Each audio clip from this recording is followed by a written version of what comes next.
Good evening, everyone. Welcome to a MOSAIC Town Hall event live from the Sun and Fun Aerospace Expo campus in Lakeland, Florida. The folks at Sun and Fun having been phenomenally good hosts to help us put together the inaugural Affordable Flying event, or Affordable Flying Expo event.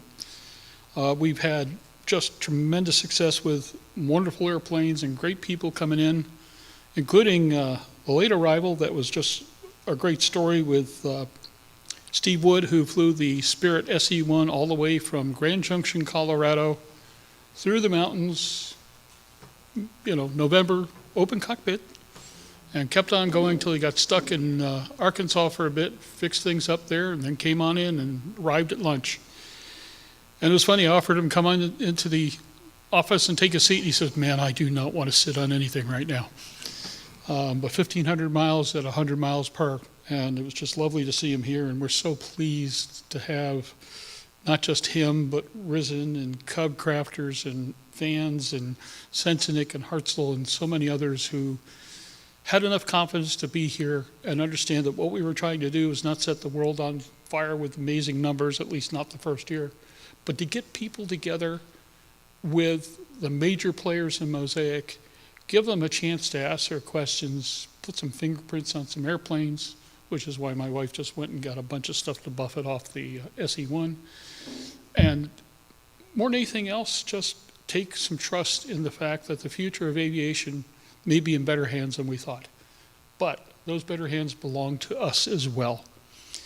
We're extremely pleased to have support from EAA, who had set up Madison Nortz, will be one of our speakers today, answering questions, telling us what she knows, and when EA sends an expert, that's a cool thing. We will also be talking to Rick Perry, who will be joining us from his home or his office. I don't know what time it is over there. He's joining us by Zoom because he has to be at work first thing in the morning, so on the way airlines are going right now, it was a bit of a crapshoot. We're also happy to have Meredith Holiday of Holiday Aviation, who's done some really great work, very succinct, very well-targeted on medical issues as they stand with MOSAIC, as well as the many, many, many, many questions that still remain. Pick West Insurance has gifted us with Travis Marshall, and we're happy to have him here. Most important because Rick Perry said, "Man, you want an insurance people on this panel because things are about to change. What happens when you've got a 4-place airplane that you're paying insurance on, but you're only taking 2 people at a time? Things are going to change." So we're happy to have them as well. What I'd like to do, folks, if you don't mind, is allow each of you to come on up here for a moment, introduce yourselves, a little bit about your area of expertise and whatever initial remarks you have. If we can just do that one at a time through here, and we'll also introduce Rick here about, toward the end of that, I guess, be the easiest way to do it. And then open it up to either presentations or questions thereafter. Does that work for you? All right. Madison, batter up.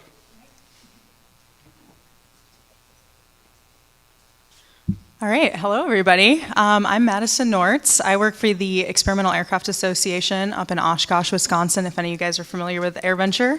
I work for the government advocacy team, and I've been on staff since 2022.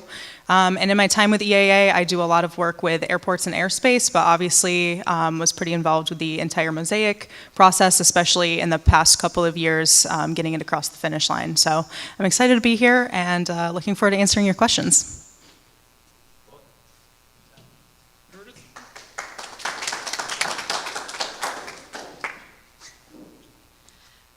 Hi, my name is Meredith Holiday. I'm here with my husband, Dana Holiday. We're the owners of Holiday Aviation. We're a flight school in Jacksonville, Florida. And I am an end user, a participant in a lot of what you all presumably are going through, having, teaching pilots how to fly, dealing with customers that want flight reviews. So we've been absorbing all of this MOSAIC stuff and trying to make heads or tails of it. And in my very type A personality, I've come up with an inordinate number of questions relating to it that I've been trying to sort out and putting on our YouTube channel. And Jim noticed it and invited me to come here and share my quandary with you guys and hopefully try and answer some questions. So thank you.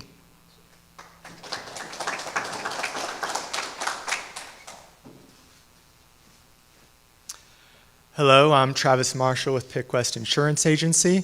I've been doing aviation insurance for over 15 years now. I've done both the underwriting side and the broker side, so I know the coverages very well from both of it.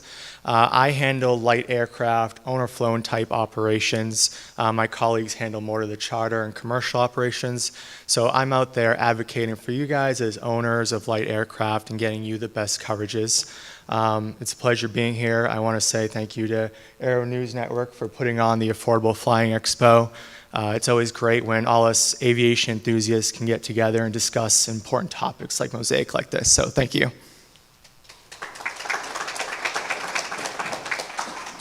Okay, here's where the razzle-dazzle comes in. Let's see if we can get back to...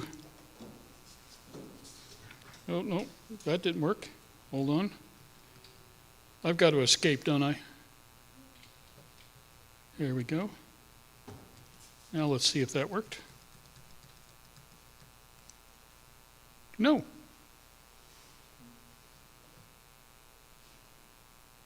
Okay. Okay, let's go back to this.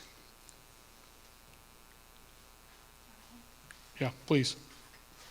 I've got to escape out of that and get that image up.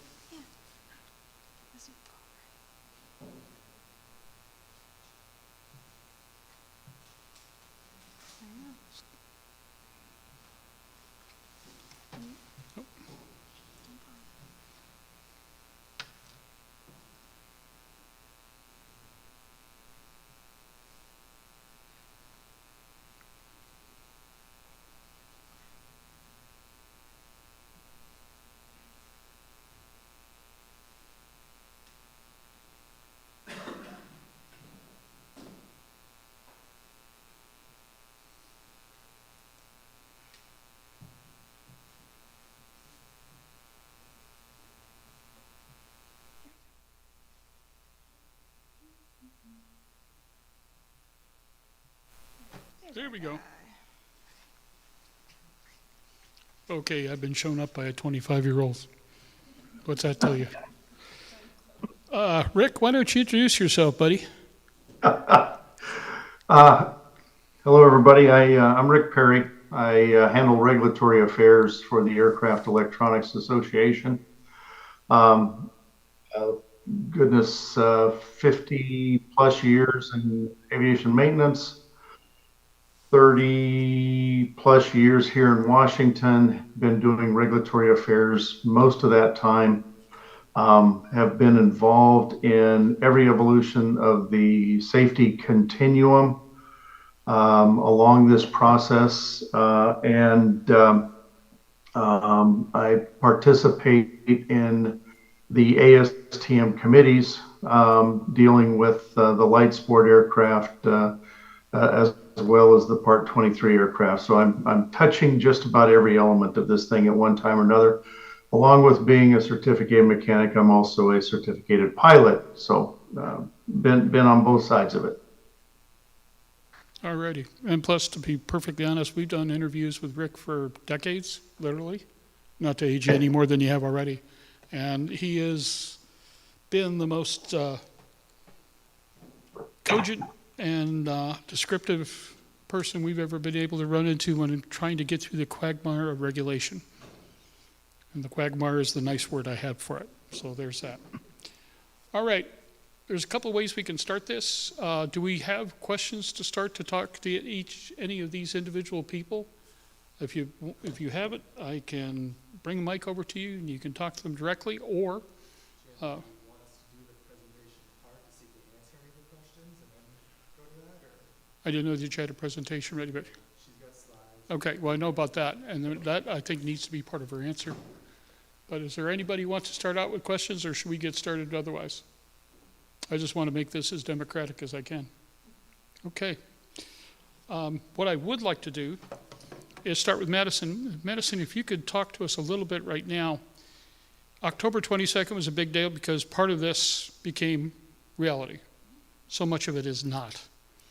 what does the transition look like right now, and what does the industry have a reasonable expectation of over the next several months?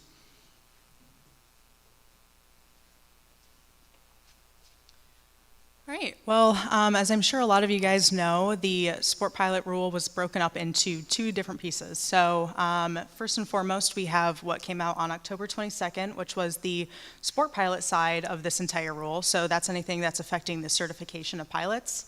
And what's coming out July 26th or 22nd, something like that, of next year is going to be the light sport certification side. So, I mean, as we've had for the past 20 years with the original sport pilot rule, a lot of people had the idea that both of those sides were sort of combined into one. We had sport pilots, and you would automatically draw the line over to a light sport aircraft because sport pilots had to fly a light sport aircraft. And that's not the case anymore. So as of October 22nd, a sport pilot can fly any aircraft that is a clean stall speed of 59 knots calibrated or less in clean, and then 4 seats or less. There's no more weight limitations, and that is one category that's completely separate from the aircraft side. So in July, what's going to happen is any aircraft can be built to a light sport certification standard that's currently under development by the ASTM F-37 committee, and they can fly any aircraft that go up to 61 knots dirty. And there's obviously a couple of other things that go into that with the entire ASTM process, but no longer can you just automatically assume that a sport pilot can go ahead and fly a light sport aircraft, or what was known as a light sport aircraft. Those are two separate entities now. A light sport aircraft can be certified to ASTM standards, but only a private pilot can fly it. And sport pilots can now fly standard category aircraft, so your Cessnas, your Piper Cherokees, things like that, that meet that 59 knot stall speed. So I think there is a lot of learning and growing to do still among the community. I know that one of the big issues was some confusion over that stall speed, so it's really important to remember that a sport pilot can fly things up to 59 knots clean, and a private pilot can fly, or private pilot or higher, can fly an aircraft that goes up to 61 knots. That's a light sport aircraft. So those are sort of two different things. As for where this rule is going, I think that we're in the beginning stages of it. We've already had a couple of sport pilots that have been often soloing Cessna 172s and things like that, and we've got some great stories about that. Obviously, the F-37 side of it is still under development. That's yet to be seen what types of aircraft are going to be coming out of this rule. But as for the pilot side, I think a lot of people are really interested in this rule. We've seen a lot of interest from all sorts of members. We have people calling us all the time asking, how can they get out and get that transition training into these aircraft that fit into the new sport pilot rules. And really what happens is we have a rough estimation that about 70% of the standard category, or of the general aviation fleet, will now become eligible to be flown as a sport pilot. So this has a couple of benefits. First of all, one of the things that was kind of a drawback of the original sport pilot rule was that people went out and got their sport pilot certificate, all was great, but they would go back home and go to their local FBOs or their flight schools, and they didn't have any aircraft to fly because, light sport aircraft wasn't the most common thing in the world.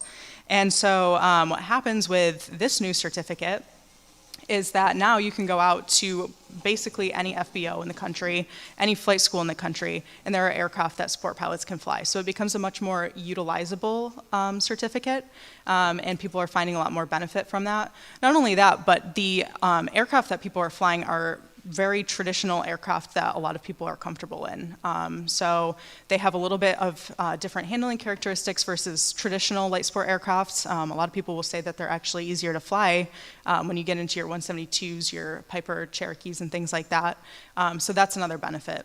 And as for people who are private pilots or higher, who want to exercise the privileges of a sport pilot certificate, that's great because now no longer do they have to give up their trusty steeds of the, the planes that they might already have in their hangar just to go fly under a driver's license medical.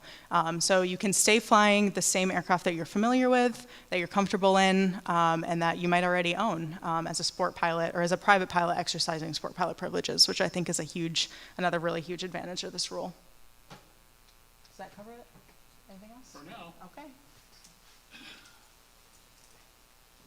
At any time during the procedure here, if anybody has a question, just raise your hand and we'll run. Oh, well, that was fast. Let me, Jeff, let me make sure I have the mic on here. Hold on. There we go. Let me give you a mic.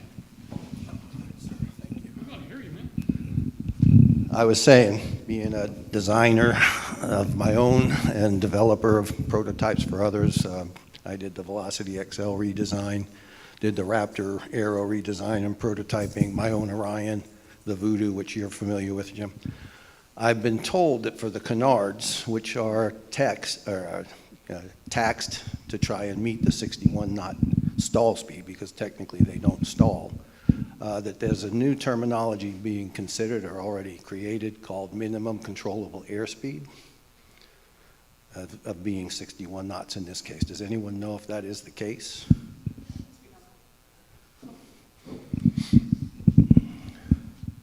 Yeah, so you're absolutely right. For aircraft that either don't have a published stall speed, whether that's in your POH or operating limitations or even like a placard, there are a couple of ways that you can go out and find what the stall speed of your aircraft is.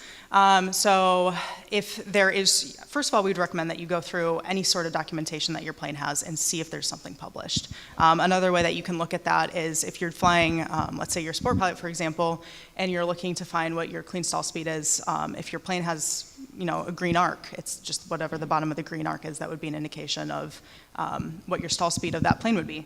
But if that isn't published, there's a provision in the beginning of the final rule which says that you can go out and do flight testing to determine what that stall speed is. And you're correct. So for designs like canards, or I think there's like air coupes and things like that that just have some unusual stall characteristics, they refer to what's known as minimum control speed. I don't remember what the exact text is, but something like that. And that is what you would determine, that's what you would use in lieu of a traditional published stall speed. Yeah, for us, it's opening a new world for us kid plane people in that if we can meet those regs, theoretically, we can sell turnkey aircraft. Yeah. And that's why, it is troublesome to try and get a canard slow, but Right. it can be done, and we lose. Right. Yeah. So whenever you reach that speed or you start getting, like getting into falling leaf and stuff like that, then that's what it would be considered.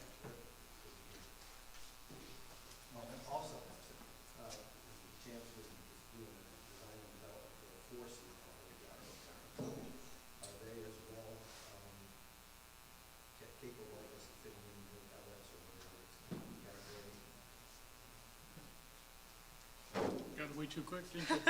I guess so. Yeah, auto gyros, that's a different, you'd have to look into the rules specifically. I quite honestly I can't tell you what the exact numbers are for those, so you'd have to look into the rule. Yeah.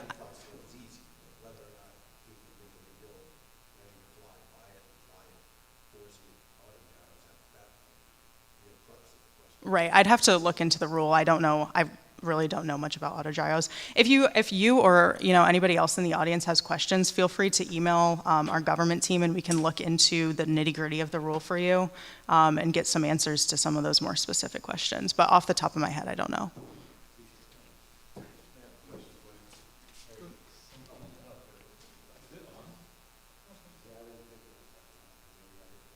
Hit the bottom till you see the green light.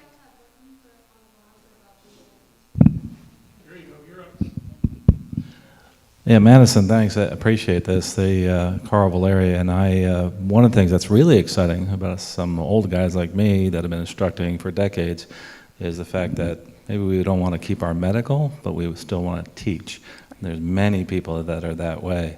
So what opportunities, or remind us of those opportunities that we have as instructors that don't want to teach under, say, basic med, or they want to go towards light sport, are they eligible, first of all, to teach Yep. under light sport? Yep, absolutely. So you can, as a, I guess for lack of a better term, a full-blown flight instructor, you can instruct sport pilots under this rule. And I'll also just kind of couple up with that with the regular sport pilot CFI, or I think they're called sport pilot, or CFIs with a sport pilot rating is how the FAA defines it.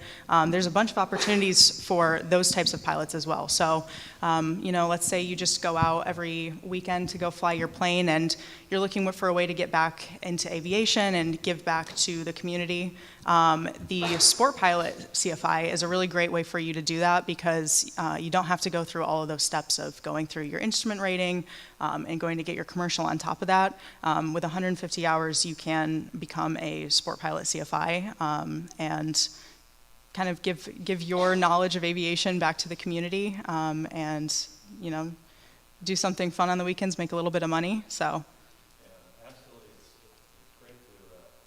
Pass it back to the community, which I think is terrific. Yeah. Also, those people that are just wanting to transition from flying for years and they just don't want to get a medical, they can go towards a sport pilot, which is pretty exciting too. What's available to them so they don't want to continue their medical under the sport pilot? Are you talking about somebody that's already a private Already pilot? a pilot right now. Sure. Yeah, so obviously, whatever certificate you hold, you have all of the privileges of the certificate under that. So you can be an ATP, you can be commercial pilot, private pilot, and you can absolutely operate under sport pilot privileges. Same thing sort of applies. You just need your driver's license in lieu of a medical if you're not wanting to go down the entire medical route or basic med route, but you do have to comply with the privileges and limitations of a sport pilot certificate. So you have to be careful that, first of all, the plane is something that's sport pilot eligible, and you also have to make sure that you're meeting the other requirements. So if you wanted to fly at night, unfortunately, you wouldn't be able to do that because the medical is a requirement of that. Same thing with commercial privileges, that's not an option as a sport pilot. So there's a couple of things that you need to become familiar with, but there isn't any, you don't have to go to IACRA or anything like that and submit a new form to get through that. It's more so familiarize yourself with the rule, make sure that you have your driver's license with you and your actual pilot certificate with you, and should you get ram checked or anything like that, you just say, I'm operating as a private pilot exercising sport pilot privileges, and that's how you would go about that. Thanks for all you do at EAA, Yeah. and there's lots of information on EAA.org. There concerning is, sport pilot. yes, thank you for the plug. There are plenty of spots, or plenty of things that you can look online on our website. We have webinars that are pretty frequent, and we answer a lot of those questions there. And I do want to return back to actually your flight instructor point. So one of the things that we're seeing a lot with the actual sport pilot flight instructors is that they tend to be the people that have been around aviation for a long time. Obviously there's always going to be a couple of people that are on the CFI career track route, building hours for the airlines. I mean, I myself am doing the same thing. But we're really seeing that the majority of people who are asking us for information on becoming a flight instructor as a sport pilot are the people that have been around aviation for a while, and they really love what they do. They just are here for the love of flying, and they really want to pass that knowledge and education on to people. And so I think we're going to build up a really great cadre of sport pilot instructors, because these are the people that are here for the long run and are looking to do it because they love to do it, not just because they have to get to 1,500 hours in a logbook. We had a couple questions back there too. I'm going to segue here for just a moment because we touched on a subject for which we've got somebody here specifically to speak. First thing I need to do is see if I can bring up, there it is. Yes, I got this right. I'm so pleased. Meredith Holliday has done some really interesting work on trying to explain the inexplicable to the aviation community via YouTube and elsewhere, and is an active flight instructor with an active flight school. Meredith, if you can introduce your presentation, and then I think there's probably going to be questions to follow up. But obviously, since we started this chain of discussion, let's continue it. Very good. Thank you so much. Meredith Holliday. And I think what I'll do is sort of start at the end and work my way backward rather than, I think what I'll do is kind of start at the end and then work my way backward rather than going through the whole presentation at once. I'll kind of get to the punchline first and then sort of go back. So Dana and I run this flight school. We have not owned a light sport aircraft. We haven't done sport pilot training other than a very small, like you can count on one hand, a number of people, mostly Dana, with guys that have purchased an LSA tail dragger, let's say, and they want to get their sports pilot certificate in it. So he's the tailwheel instructor guy in our marriage. So he's worked mostly with those guys, but literally it's just been a handful of people. But we've never owned a light sport aircraft in our flight school just because financially it really hasn't made any sense. Back in when we were instructing up in the DC area before we had this flight school, we did some contract work for an outfit that had a couple of those Czech sport aircraft, aka the Piper Sport. Really cool little plane. But to be honest, every single pilot that we trained in that airplane who had the opportunity to get a sport pilot certificate got their private. So I really personally don't have any experience at all over 20 years of instructing actually getting someone who was interested in the sport pilot certificate, even if they had the opportunity, and then following through and providing that training. So just want to state that for the record, that we're not like a light sport flight school at Holiday Aviation, just because, like I said, owning an LSA hasn't really made any sense. A two-seat single-engine airplane, at the time we had a Cessna 152. We've since sold that one, we purchased another one, and we've got two Cessna 150s for a fraction of the price of even a used Piper Sport. It just didn't make any sense. Just wanted to kind of lay the kind of framework for my frame of reference. So we've been chugging along, doing private instrument commercial CFI for 12 plus years in Jacksonville. And now all of a sudden, this MOSAIC thing shows up. So I've been reading the documentation, I've been looking at it, following the NPRM. I read the whole thing, gave my comments, went to Oshkosh, this thing was announced, I read the final rule, and then I'm thinking to myself, okay, how do we deal with this thing? Like, I'm anticipating getting customers coming to us wanting to get a sport pilot certificate in one of our Cessnas, and we've got 6 of them. So I'm like, okay, I want to educate myself and be ready to deal with people who would show up at my door and say, hey, Meredith, I want to get my sport pilot certificate in one of your Cessnas. How do I do that? So I went down a rabbit hole since July in all this stuff and came up with a bunch of things that I read that, to me, again, as someone who hasn't really been working with sport pilots a whole lot over the last 20 years, so I'm kind of looking at it with fresh eyes. And my background is in editorial, so I look at everything like an editor, like a copy editor. So I'm going through all this stuff, and I came up with a bunch of things that I said, this doesn't make any sense to me. And the main thing that I couldn't sort out, and in some back and forth with some users on our YouTube channel and on Facebook, I've gotten a bit more understanding from those folks as to how they've been dealing with the questions that I have over the years, but there's still ultimately a lot of confusion out there and some questions I have in the rule.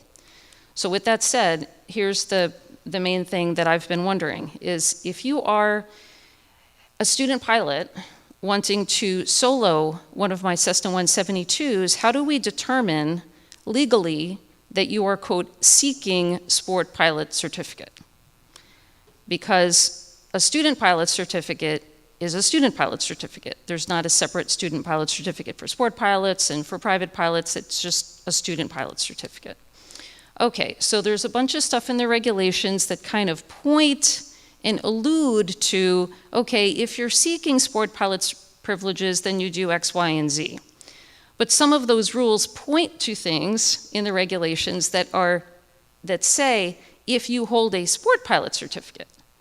Well, if I'm a student pilot, I don't yet hold a sport pilot certificate. So how does that regulation apply to me? Again, I'm looking at this kind of as a clean slate through the eyes of an editor, right? Not through the eyes of a sport pilot advocate. I'm just trying to make sure that I'm covering my bases, because As the owner of the flight school, I'm the one who does the logbook audits, so does my husband. We look at all our students' logbooks to make sure, was the endorsement signed?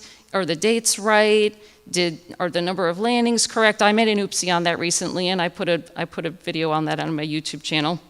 So words matter a lot in these things. You know, if we send a customer to a DPE for a check ride and there's something bunged up in the logbook, they're not going to take their practical test that day, and I'm going to get a bunch of flack from the DPE, and there's egg on our face. So we have a strong vested interest in making sure that every T is crossed, every I is dotted, and that we're covering our bases. So I wanted to make sure that I understand if I get somebody who wants to solo my 172 with a driver's license and no medical, how do I reconcile that in the regs?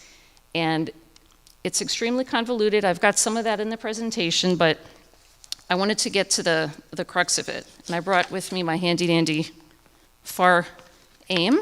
So those of you who might have one, you can turn to page 101. But this comes down to 61.89C5, okay, which is general limitations for student pilots. So if you look at C, it says a student pilot seeking a sport pilot certificate. So this is language that was already in there before MOSAIC. A student pilot seeking a sport pilot certificate must comply with the provisions of paragraph A and B, blah, blah, blah. And it goes on with, you know, you can't fly in Class D airspace unless you get the endorsement, all those things that we know about. And then number 5 says a student pilot must comply with these, may not act as pilot in command, and number 5 says of a light sport aircraft. Well, that's changing now with MOSAIC. You can cross out the light sport part and just read it, aircraft that meets the performance limitations of blah, blah, blah, the new rule that says you can fly my Cessna 172, right? So number 5 then, under MOSAIC, would say you have to have completed the ground, flight training, and instructor endorsements specified in 61.327 A and B. Okay, so then we go to 61.327, which is in the sport pilot section. So I'm going to turn over to that. In 61.327, they're changing the header of it. So it currently says, are there specific endorsement requirements to operate a light sport aircraft based on VH? So in the MOSAIC final rule, again, cross out light sport, and it just becomes aircraft based on VH, which is basically its cruise speed. So this is a whole nother thing. This has nothing to do with the stall speed. This is something that's been in there this whole time, okay, 61.327. But it says, except as specified in paragraph C, which just means if you're grandfathered in, if you've got experience in this kind of airplane before, the reg says, if you hold a sport pilot certificate and you seek to operate a light sport aircraft that is an airplane with less than VH of 87 knots, and then the second part of it is the flip side of that, if you want to operate an airplane that has a VH of greater than 87 knots. So again, prior to Sport Pilot 2.0, this is for existing sport pilots who are wanting to fly either a faster or slower airplane than the 87 knots, and they had to have this endorsement in there. But under MOSAIC, the language of 61.327A is not changing. And if somebody can prove me wrong on this, please do. I have literally looked at this final rule like 100 times. Dana has known I've been there at like 5 o'clock in the morning with my coffee, looking through this thing, searching, but they didn't change sport pilot certificates to just pilot certificate or student pilot certificate or add in the student pilot. It specifically says if you hold a sport pilot certificate. Well, guess what? If you're a student pilot, you don't hold a sport pilot certificate. So how can that even apply to you? That didn't change in MOSAIC. So I got into a heated debate with some folks on Facebook and on YouTube about this, and they're like, well, we've always done it that way. Like, okay, but that doesn't change the fact that it's wrong. And, you know, when I emailed questions about this to the FAA, I emailed the guy whose name is on the final rule. It's like on the front page of the final rule, Jim something or other at FAA. I emailed him. He's like, I'm not sure. I'll find someone, we'll get back to you. That was in July, crickets. I still haven't gotten an email back. Well, now with the shutdown, whatever, right? I called the Orlando FSDO. So we're in Jacksonville. I called the Orlando FSDO and I asked to speak with an inspector, and I'm like, hey, can somebody help me figure this out? This has to do with the MOSAIC rule. They said, MOSAIC, what's that? I kid you not. I called the FSDO and they didn't know what this was. So that's kind of what we're dealing with right now. But again, I have to cover ourselves as the flight school owner. I have to protect my students' interest. If this thing isn't, you know, bulletproof, I'm not going to touch it with a 10-foot pole. So I'm kind of waiting for some clarification here, and that was the subject of my video and of this presentation. Was it would be really helpful to everybody if we could just get some clarification on this stuff from the people who wrote it or who are responsible for enforcing it. Because my worry is that if we just say, well, we've been doing it this way so far and nobody's complained, so we'll just keep doing it that way. Well, eventually when somebody reads it, they're going to be like, wait a second, that is wrong. And so how do I reconcile that? Because I don't want my students to get in trouble. I don't want my instructors to get in trouble. I don't want us to get a call from the FSDO when somebody is like, hey, why'd you give them that endorsement? Why'd you let them solo that plane without the medical? So that's, like I said, the long and short of what I've been wrestling with, and I still don't have a sufficient answer. So if any of you guys do, I'm all ears. That's basically what I wanted to say about that. And I'm open to take questions. Jim, can I weigh in a little bit? Absolutely. Hold on a second. Let me switch over to Rick Perry. Ah, boy, that worked. Rick, I'm an electronic wizard again. Oh my goodness. Yes. There you go. Rick, it's all yours. All right. Well, first of all, let me clarify. I am not a CFI. And I've had my pilot's license long before we had the original sport pilot.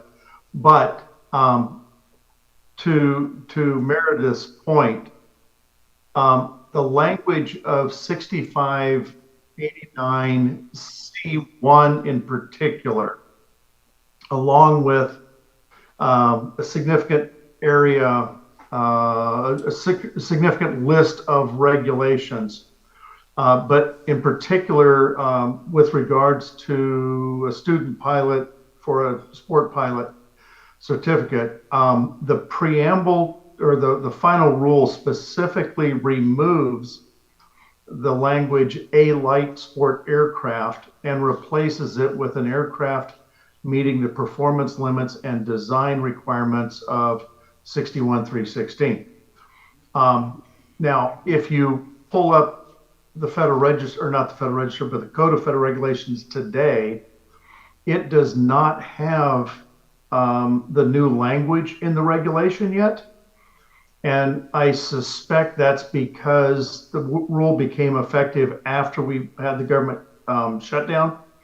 And so the Federal Register, or the Federal Code of Federal Regulations has not been updated as a result of that. The National Archives is kind of shut down. They're a little behind on that until we go back to work. And so essentially they've had no updates since 29th of September. And so that explicit language may not be reflected in the regulation right now, but the FAA did revise that language in the regulation. So you should see that go away once Congress figures out how to pay people and they can start doing regular work again.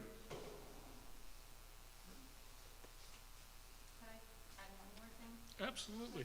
You want to come up here or you want the mic? Yeah, that's fine. Tap the bottom until it goes green. Or-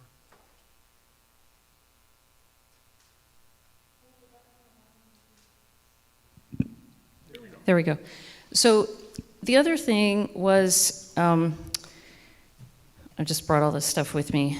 The draft of advisory circular. Now, I wouldn't expect a pilot or a student pilot to really know much about this advisory circular, but this is if you're a flight instructor, you should be very familiar with this document. It's 6165, well, Juliet is the current one, and there's a draft floating out there of the Kilo version, which is supposed to represent the changes for MOSAIC.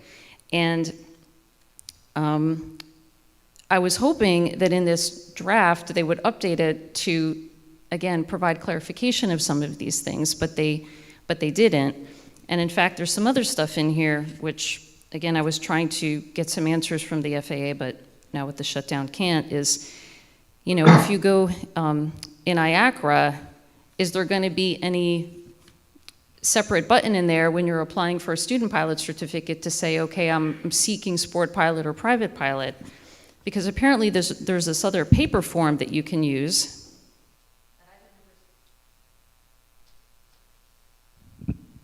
There's this other paper form you can use that I had never seen called 8710-11. So it's just kind of messy, and I was hoping that it would be tidied up a little bit. That's the mommy in me. I was hoping it would be tidied up a little bit before we had the company over, if you know what I mean. Well put. Do we have any questions in the interim? Yes, sir. Let me bring.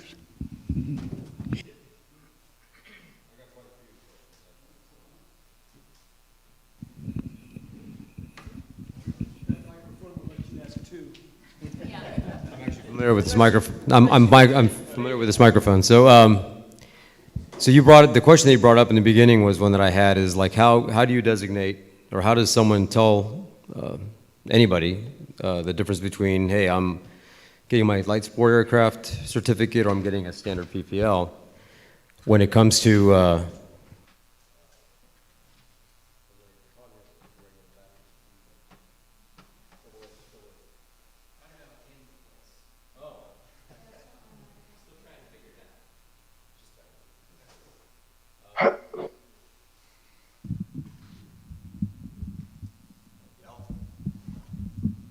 I can repeat your. So my goal is to,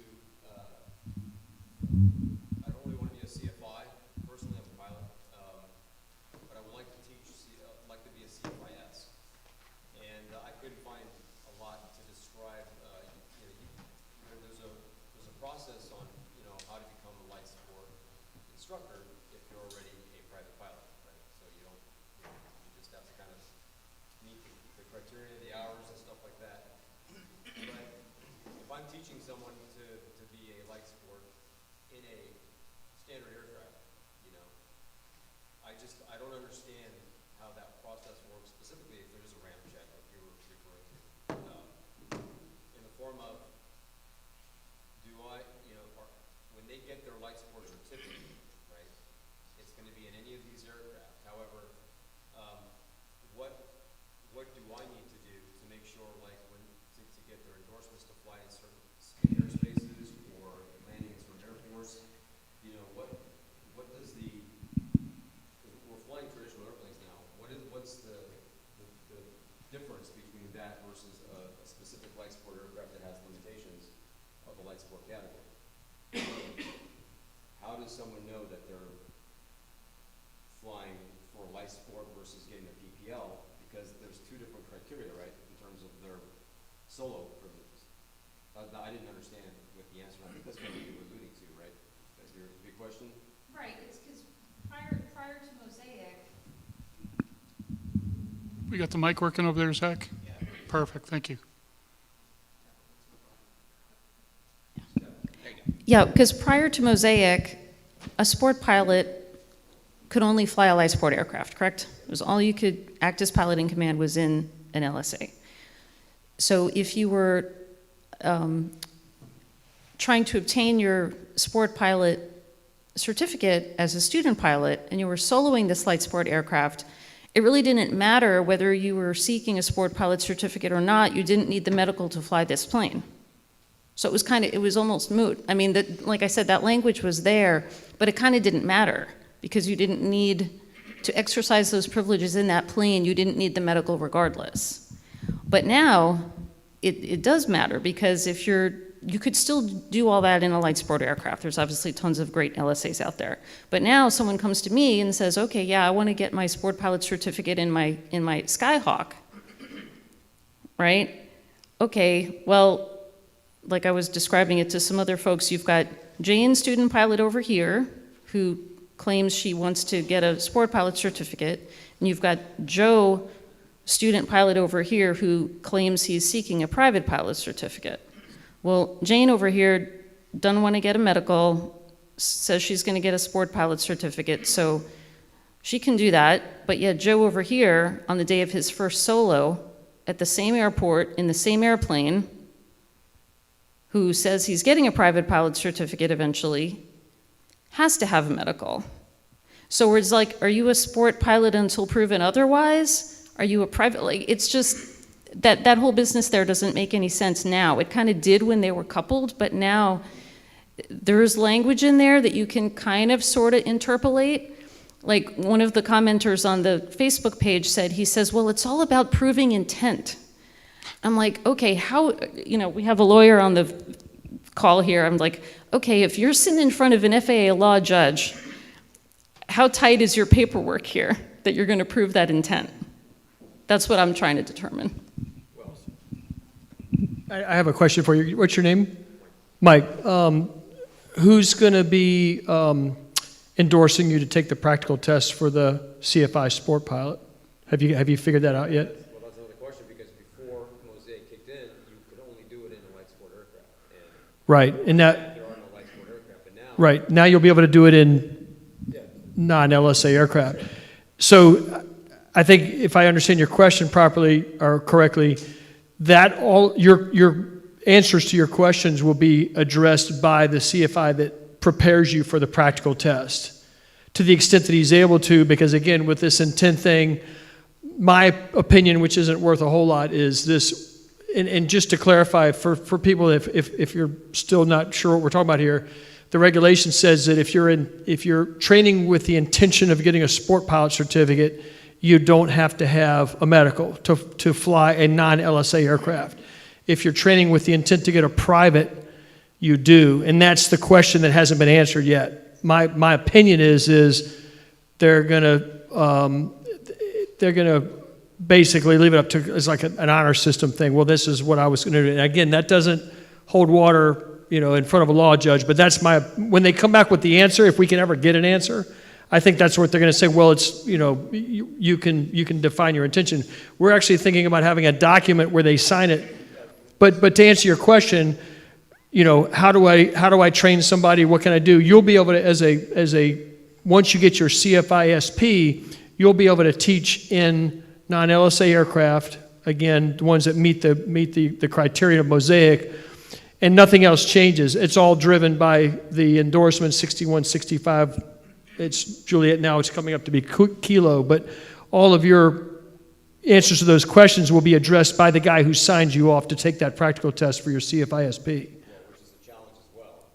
Absolutely it is. CFI that even knows this stuff. The solution is easy. Yes. The solution is, when you're old school, you got your third class medical bachelor certificate for soloing. So because it's so convoluted with the magic wisdom of, our government, the solution is a piece of paper.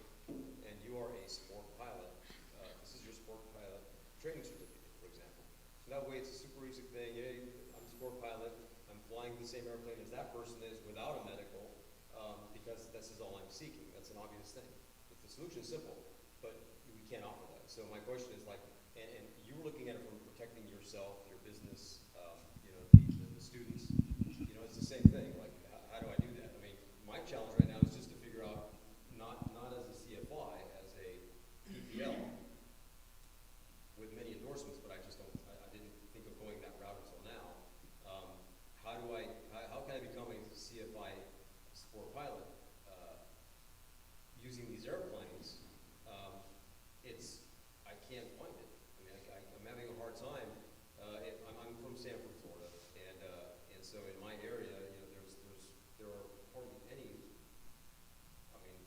time when I knew a guy that had a couple of light sports, but he sold them, you know, because of the price, the value, and stuff like that. And so how do I get it? Now that it's open to normal airplanes and the standard category airplanes, you know, I can't just go to you and have you endorse me because you know how to do it, right? So, Well, yeah, that's the problem is any CFI could sign you off to take that practical test. The problem is you got to find a guy who's willing to do it, number one, and number two, knows how to do it. And we're trying to sort through that. it's like basic, man. Any doctor can do it, but they're not going to want to take that liability. Right. Well, Unless you know they're your friend. and I, Find a basic med doc as well. and I can only speak right now for our flight school. And I'm not saying you come to Jacksonville, but if somebody came to us in Jacksonville and said, I want to be a CFI sport pilot or CFI SP, can you do it? I'd say yes, and here's how we go about doing it. A lot of the CFIS requirements were in kind, in sport, but now that's anything. So obviously, I'm with many hundreds of hours. I don't follow those criteria. So what do I need to do to pass my test? I mean, Well, it's that. setting regulations. Yeah, so you have to pass the FOI, and then you have to be endorsed and take the practical test. That's it. But again, you've got to have the guy that will sign you off to do that. So fundamentals of instructing, if you haven't already taken that test, you want to do that. Take that knowledge test. And I could be wrong here. They're I'll be more than happy to go up to Jacksonville and do that. I can't find. It's hard for me to find that. That's why I came. That's specifically why I came. Well, and that's a problem everywhere, honestly. Finding the LSA to rent and fly, which again now is not a problem with MOSAIC version 2.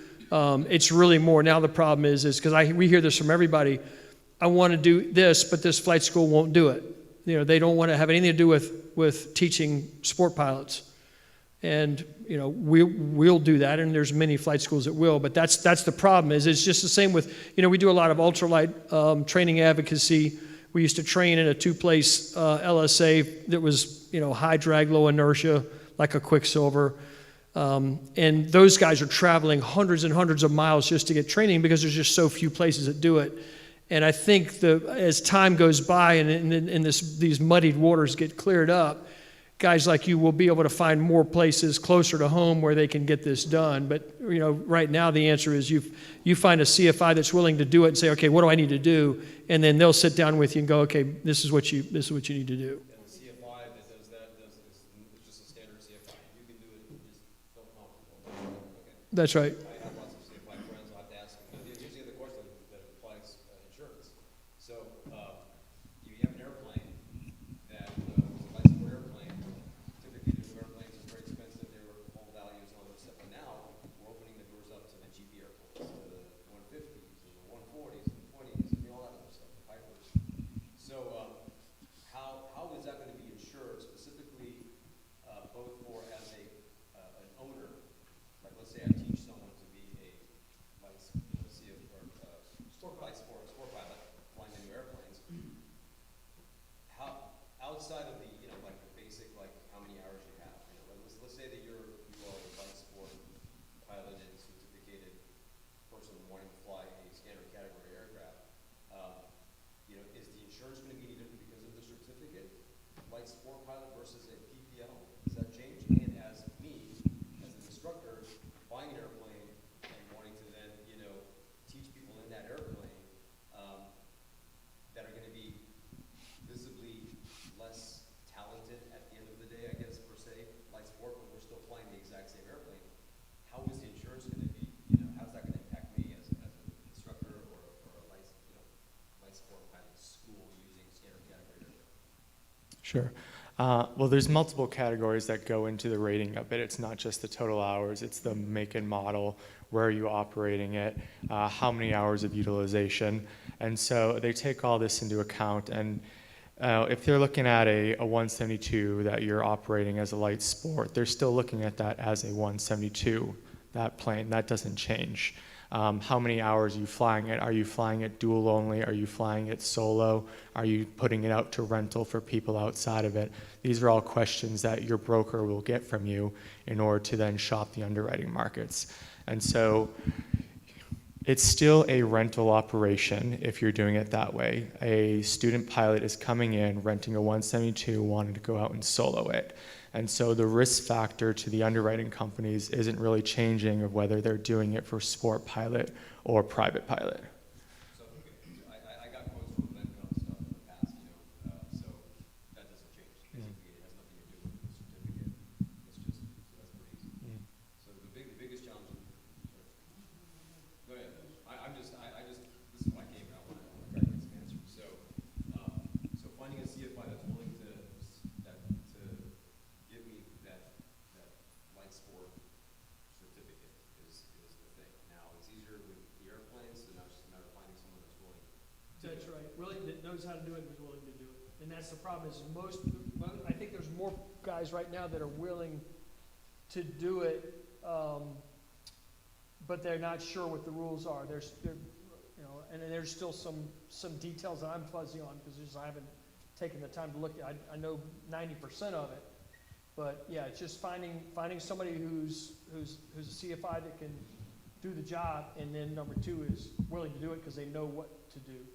And that's going to be the challenge. It may be a challenge for a little while now, but I think as time goes on, you're going to find more and more people that are going to do it.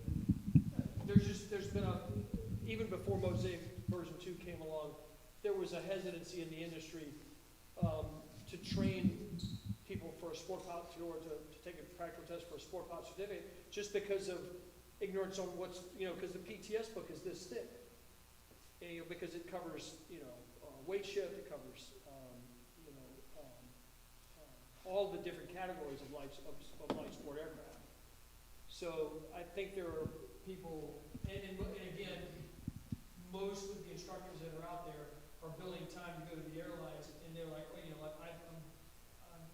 I don't want to have to worry about learning a whole nother set of rules. I'm okay with these guys working on their private. But people that are career instructors like Meredith and I, there's only 4 in Jacksonville.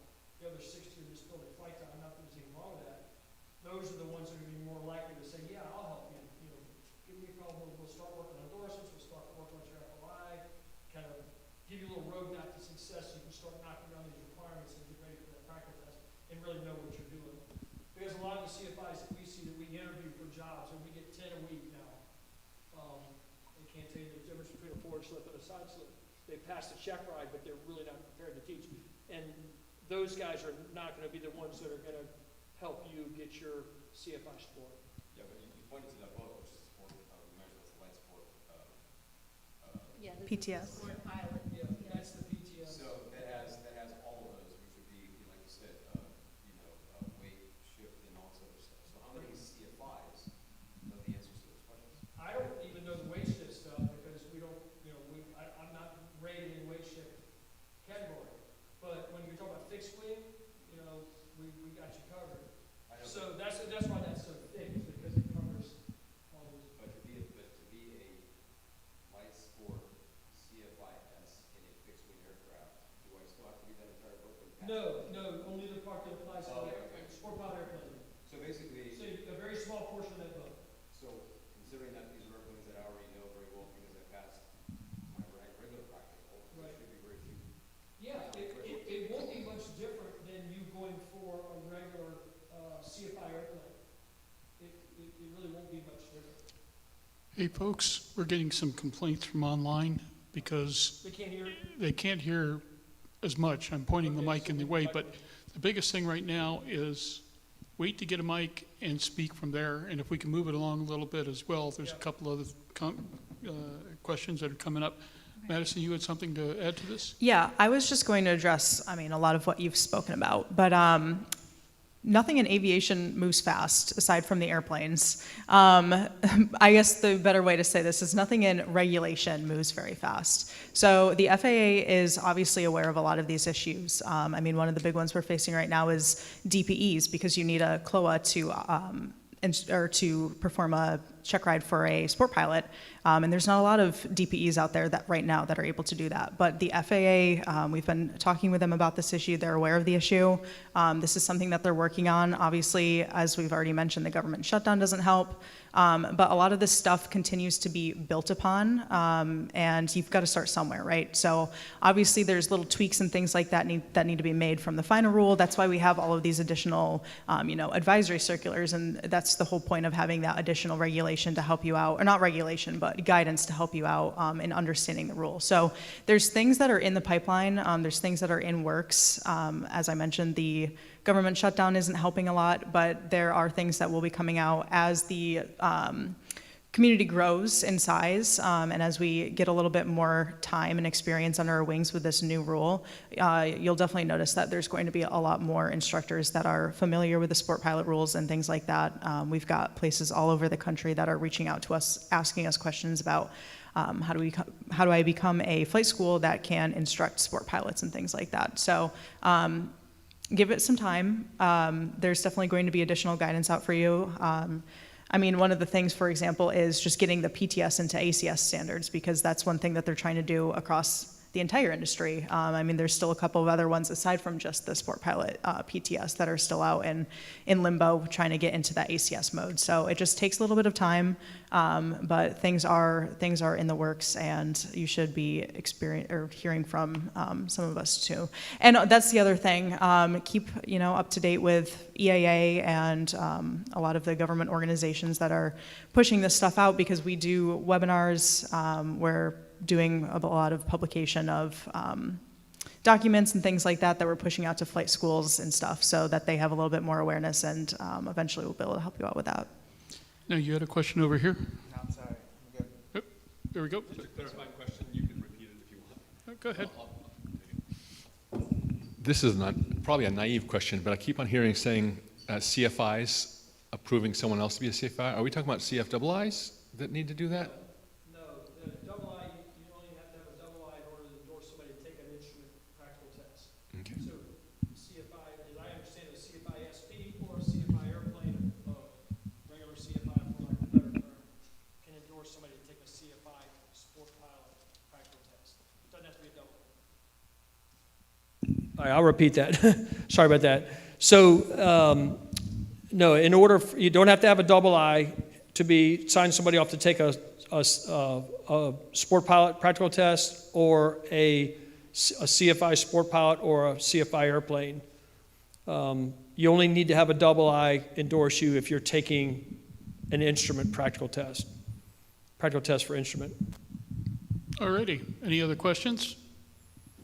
Yes, sir.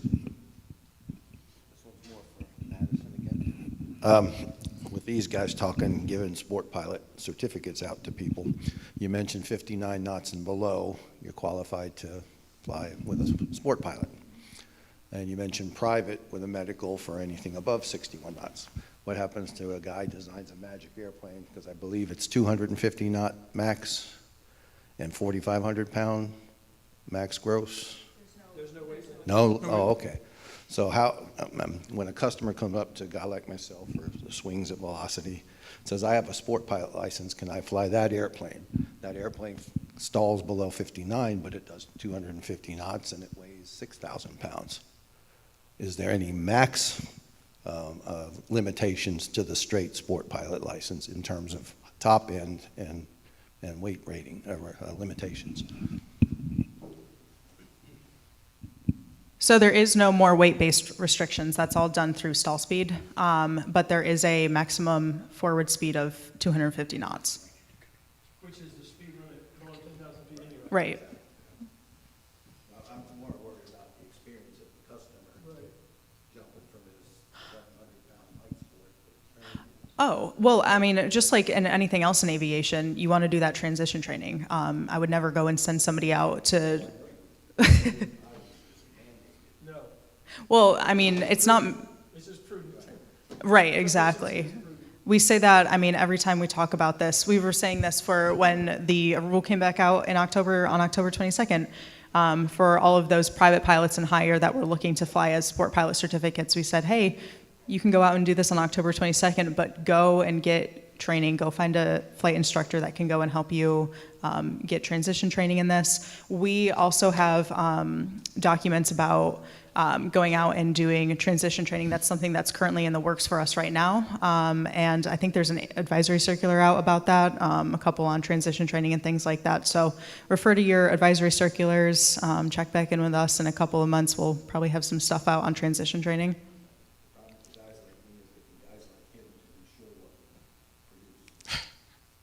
Oh, to ensure, yeah, I can't speak too much on that.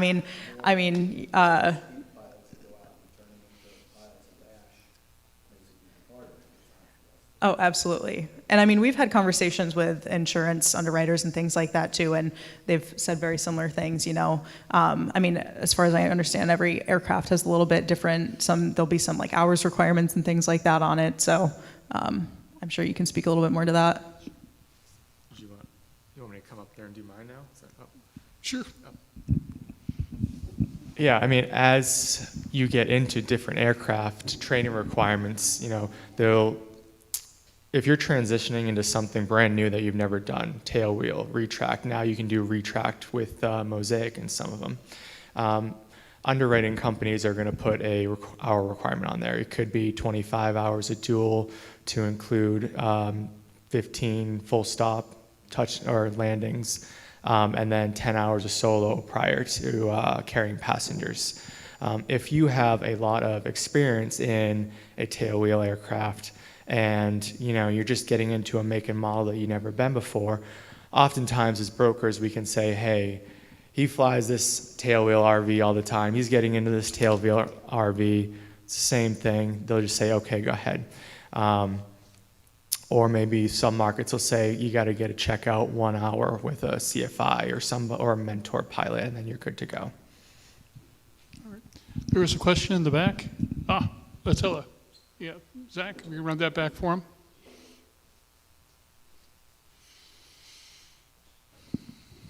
Thank you. So it's two questions, and some of it may have been asked already. I couldn't hear the audio too well.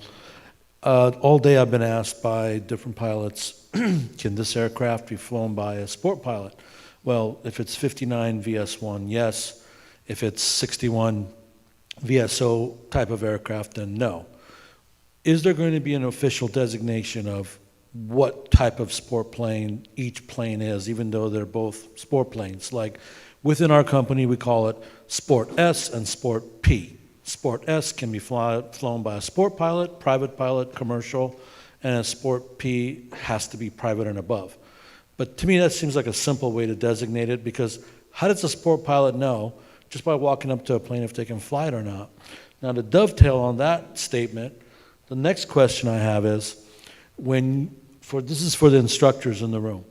When you take a student and they say, all right, I have intent of being a sport pilot, can you put them, until they're licensed while they're a student, can you put them in a sport plane that stalls at 61 VSO? And they can no longer fly that plane once they're certificate licensed? How's that going to work?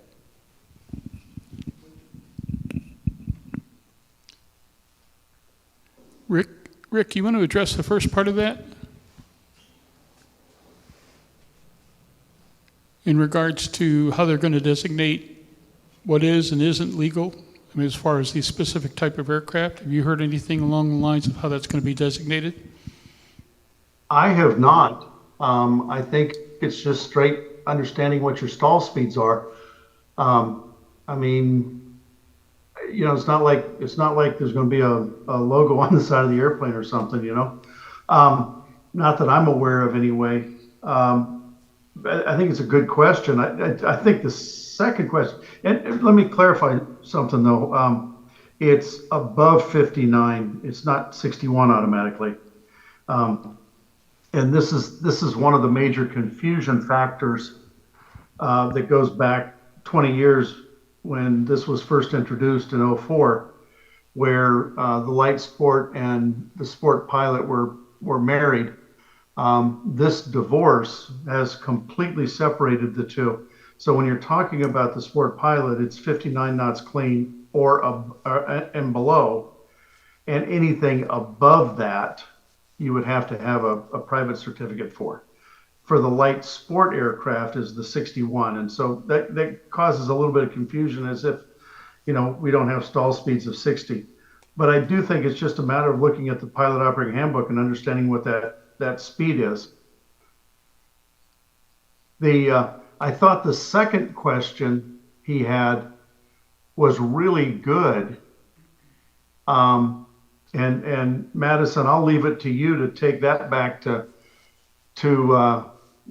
to Sean and company, as a student, can you solo in an aircraft above 59 if you're going for a student, a sport pilot certificate? Because as a student you can, but not as a sport pilot you can't. So when do you make that crossover? I think Meredith made some great points on that. I would think that would depend if you had a third-class medical. That's exactly right. That's going to depend. You can, yes, we can solo somebody working towards a sport pilot, but if it doesn't comply with MOSAIC 2.0, they're going to have a medical to solo it. Plain and simple. All right. So, no, soloing an aircraft that has a clean stall speed above 59 knots, calibrated airspeed. We can give you a solo endorsement to solo that airplane, but you would have to have a medical in order to solo it. So before this, sport planes had less than that as a stall limit, right? Stall speed limit. Like 45, I think it was 45 knots? It was a weight limitation. Well, there's, yeah. So there are no sport airplanes that are currently certificated as light sport that have a higher than 59 stalls. Okay, so I think some of the confusion is between this light sport aircraft and the sport pilot certificate. So the only number, if you're flying as a sport pilot or somebody operating under sport pilot privileges, the only number that you need to be concerned about is 59 knots or less. So if you're soloing, if you're just flying the aircraft as a sport pilot or the exercising sport pilot privileges, you need to be focused on the 59 knots. The 61 number comes into play mostly for the manufacturers. It allows manufacturers, instead of going and certificating their aircraft to Part 23 standards and going through that entire headache and ordeal, they can do things to ASTM standards instead. So now they can develop larger, bigger aircraft that stall at 61 knots dirty, which means that the clean stall speed would be even higher than that. And it allows them to develop it without having to go through that entire certification process. So that number more so applies to the manufacturers. If you're strictly a sport pilot or somebody wanting to fly with sport pilot privileges, the biggest number that you need to be concerned about is the 59. 61 definitely applies more to the manufacturers. And again, as Rick was saying, there are those 60, you can install an aircraft at 60 knots too, so anything above 59. And again, there's no limitation to that. It's not saying that like a private pilot couldn't go out and fly an aircraft that has stalls at a number higher than 61 knots. That number is really just for manufacturers and the purposes of developing an aircraft to ASTM standards.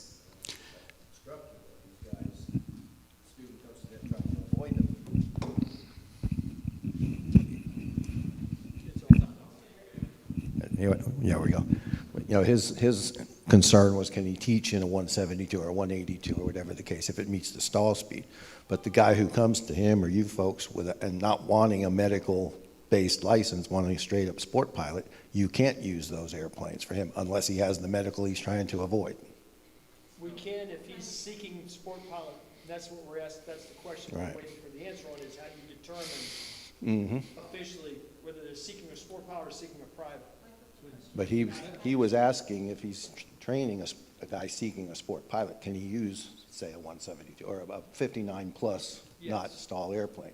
But he has to have the medical. If he's flying a plane that has a clean stall speed above Right. 59. So in essence, for a pure sport pilot seeking student, he can't use that aircraft. No, but 59 still pretty much represents like the middle. Yeah, you're not going to find too many planes that are going to stall clean above 59 knots.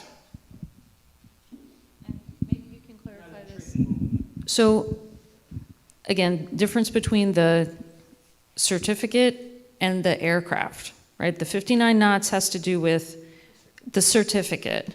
The 61 business is the manufacturing, but even like Sean said in the podcast I watched, how you could theoretically train a sport pilot in an aircraft that they then can't, in a light sport aircraft that they then can't fly because it has the stall speed above the 59. They can't fly it. As they can't solo it.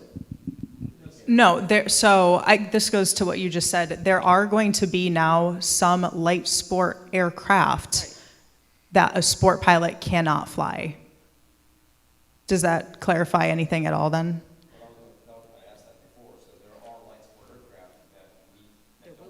Yes, there are going to be eventually, after July 22nd, because none of this is going to be in effect until July 22nd. That's when the ASTM committee doesn't even have the standards out yet. They're currently working on that. They're meeting all the time to develop those standards. So not until, as of right now, the only number that applies is 59 knots, because that was the one that came out on October 22nd. Now, when you start getting into the whole 61 issue is after July 26th or whatever that date is. And let's not forget that even though the standard is developed then, it's going to take all of these companies time to build an aircraft to those standards. So there won't be aircraft immediately available that will fall under that ASTM standard. Follow up on the-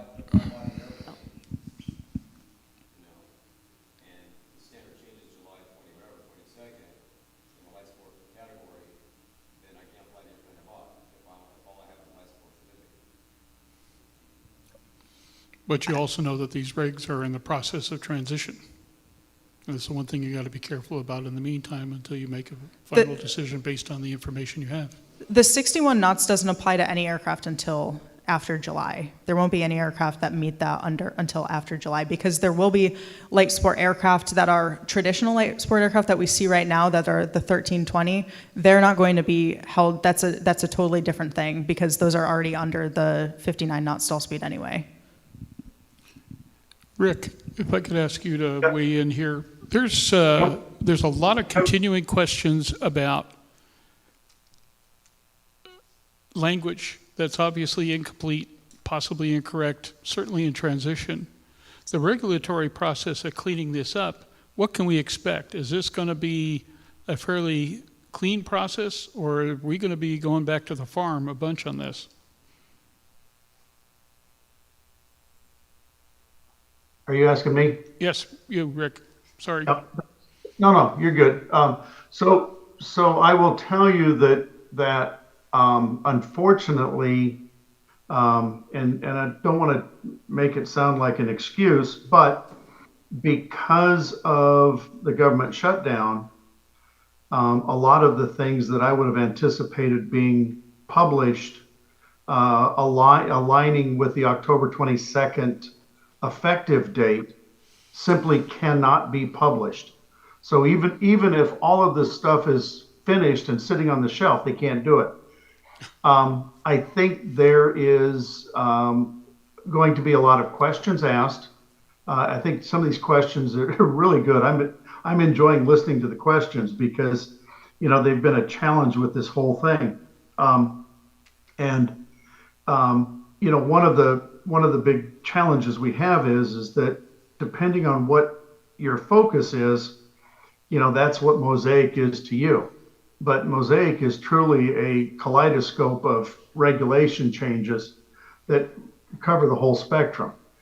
One of the major challenges we face is that we now have an LSA 1.0 and we have an LSA 2.0. And while there isn't a prohibition, there is a practical application that an LSA 1.0 will not meet LSA 2.0. The ASTM standards are changing too drastically for that, and it would require the original manufacturer to literally go back and completely recertify their older aircraft.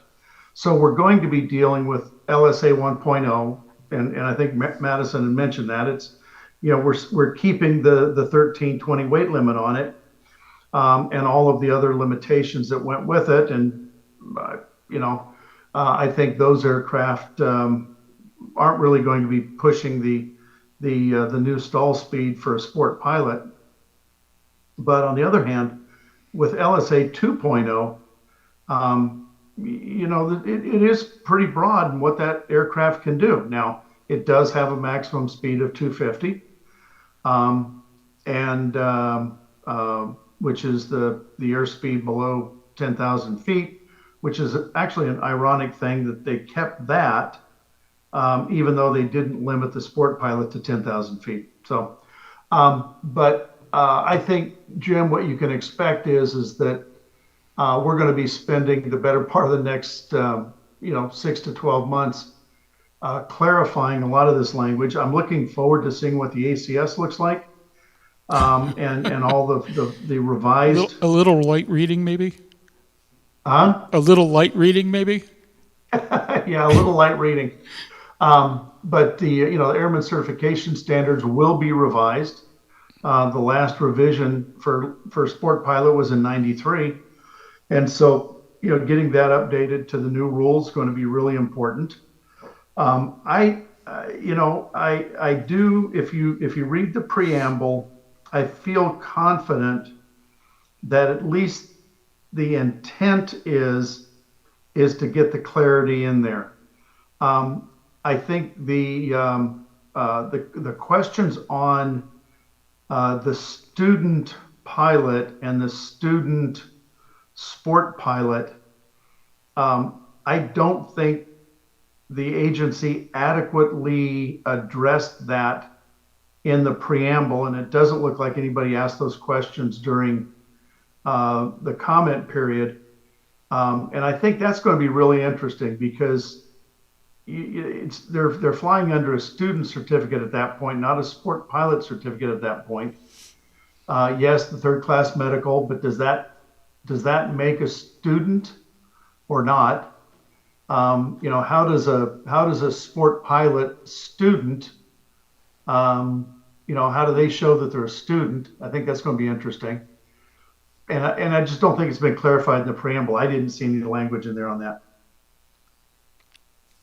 Oh boy, it's going to be fun. Before we go any further, Travis, can we get you to kind of give us an overview of what the insurance industry is looking at this point? I mean, are they welcoming with open arms? Are they standing back with trepidation? Or are they running like hell?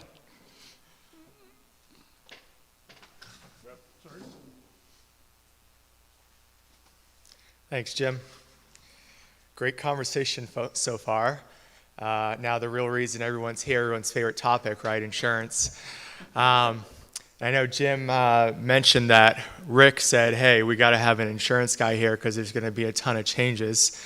And there will be some items that I address that are changing or that you should watch for.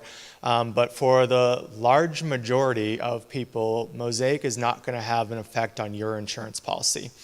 The policy wording states that as long as you follow the FAA regulations, you are within the agreements of your contract of your policy. There is a couple of them that they say in there, pilots have to be basic med or better. And back when basic med came out X years ago, they had to file their forms with the states to get basic med added on there. Well, now they have to just go through that same process to say, okay, if you're MOSAIC or better, you're going to be approved. The process of going through the states to get forms approved is a long process. Bear with them while we do that. Yes, we are accepting MOSAIC. It's not a problem. 15 or so markets said that. There's only one market that's we're going to hold off for a little bit, see what happens with MOSAIC a bit more. We'll let you know. For the meantime, we're only going to take basic med. So check with your broker, making sure that that does not apply to you. One section that I would make sure you take a look at in your policy is the open pilot warranty. The open pilot warranty is intended for if your buddy wants to fly your plane maybe once or twice a year. He has to meet certain conditions in it.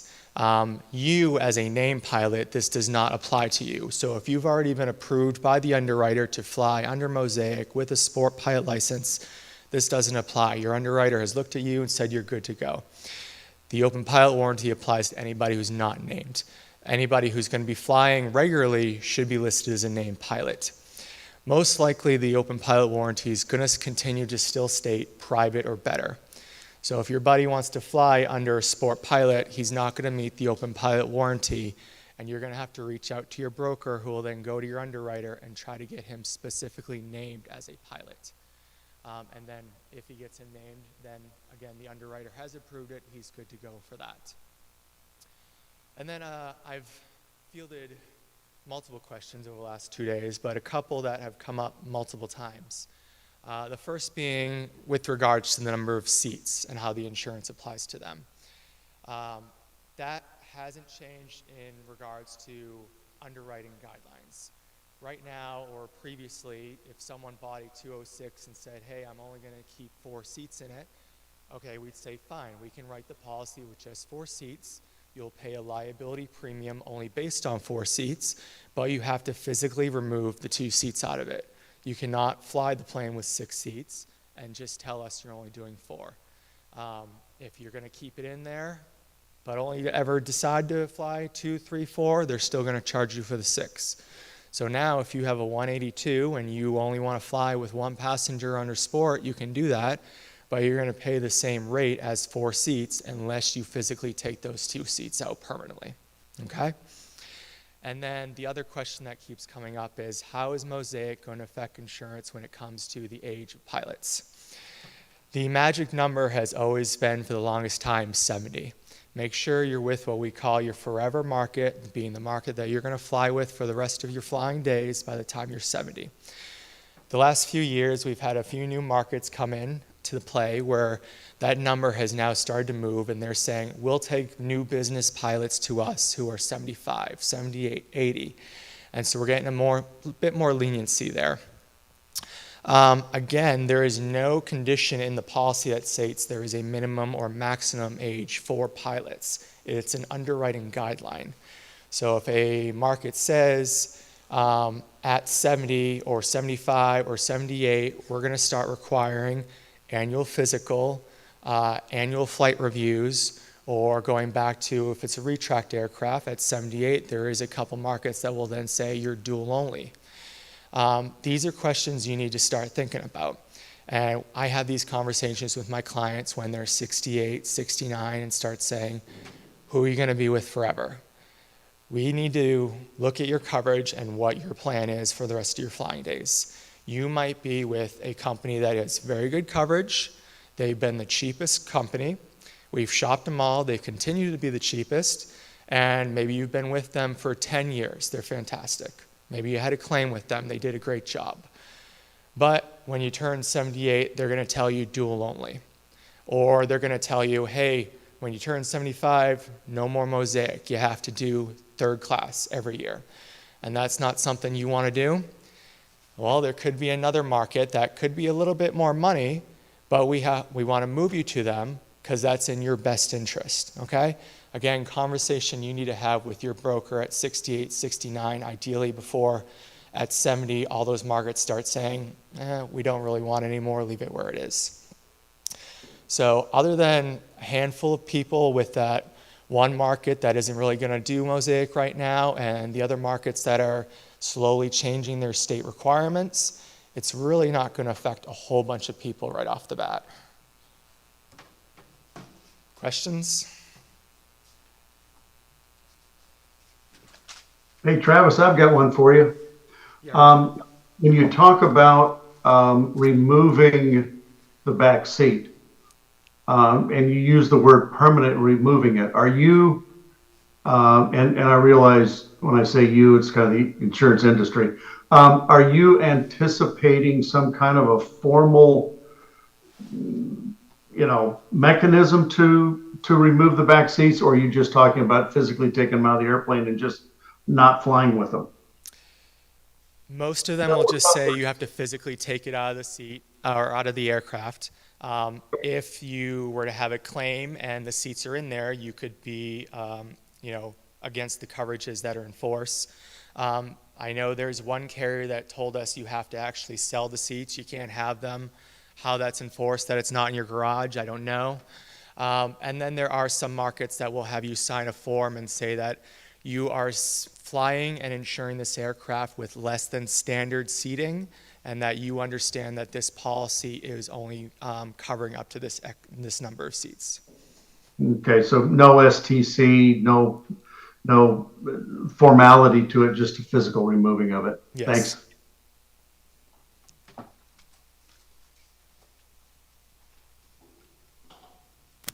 Thanks, Marshall, much appreciated. All righty, get back to Q&A. We still talking here? And we've got, is that Roland in the back? Zach, where's the? This is an easy. Oh, we got to get the mic to you, man, so everybody can hear you.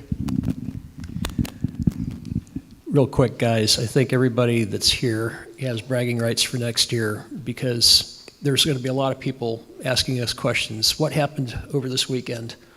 There's a lot of questions we're going to come up with over time, but at least we were here. And Jim, thank you, and thank you for your Sun and Fun leadership and everybody that's made this possible. This is really a remarkable thing, and I wish there were 10 times more people here, but I'm grateful for the ones that are. Question for you, Jim. ASTM, I mean, it just dawned on me as we're going over this that I have never in my life met anybody that I knew was part of ASTM. It's like this mysterious organization. Anything you can tell me about ASTM? Do we need to have membership? Should we be paying more attention to their own Well, we almost had somebody from ASTM website. down here. We had invited them down, they weren't able to make it. I can tell you, I was on the very, very first meetings for ASTM when LSA came into creation many years ago. It is a big organization. It covers regulatory programs for hundreds of different types. I mean, it's everything from liquid nitrogen containment. Right. Trucks on the road. There's all kinds of electrical. There's engineering. They cover so many different things. A number of aviation criteria. Which carries the force of law, right? I mean, it's No. No? In many cases, not at all. These are voluntary standards. Okay, voluntary standards. At the same time, now the FAA is recognizing them. That's why we can use them. But They kind of lead the dance in this, in a Pardon me? way, right? They kind of lead the dance in this. If ASTM says to FAA, this is something that we've arrived at, FAA do they rubber stamp it, or do they put it into I an think NPRM? more than anything, the FAA is relieved that this is stuff that they couldn't handle in the past, and now they've got people who can, an industry that cares, an industry that has the expertise, and Rick is a better person on this because Rick, you've probably dealt with the ASTM more than anybody in the room. Go for it. Well, and I actually was on the ASTM board for a tour. Expert. So ASTM is a little over 100 years old. It's on parallel with SAE, the Society of Automotive Engineers. It is what's recognized as a consensus body, and they develop consensus standards. Going back into the late mid to late 1990s, there was a law that was called the Technology Transfer Act that essentially got the government out of the standards business. And that's a foundation for a lot of what we're seeing in the light airplane, both with light sport as well as 23. But understand that when you get into commercial aircraft, you've got SAE standards that are permeated throughout that. When you do a hazard risk assessment of an aircraft as part of the design and certification, that's an SAE standard. The aluminum that we use in aircraft is to ASTM standards. The quality system that your airport fuel farm follows is actually an ASTM standard. It was the first ASTM standard that I actually was familiar with. And so we're seeing it now in the case of the light sport aircraft back in 2004. The FAA delegated, and they actually did a request for proposal, but they delegated both the safety standard as well as the design standard to this committee, F-37. What MOSAIC did with LSA 2.0 when they created the Part 22, which to Madison's point doesn't come into effect until the 24th, I believe, of 24th of July next year. It's Part 22. The FAA retained the safety standard and then delegated to ASTM the means and method of compliance. Very normal process. It's been going on since, honestly, the Wright brothers were members of SAE, so it's been going on forever. It's just really visible because of ASTM and also with Amendment 64 of Part 23. And so it's just visible right now, but it's been going on since the Wright brothers. Now, to answer your other question,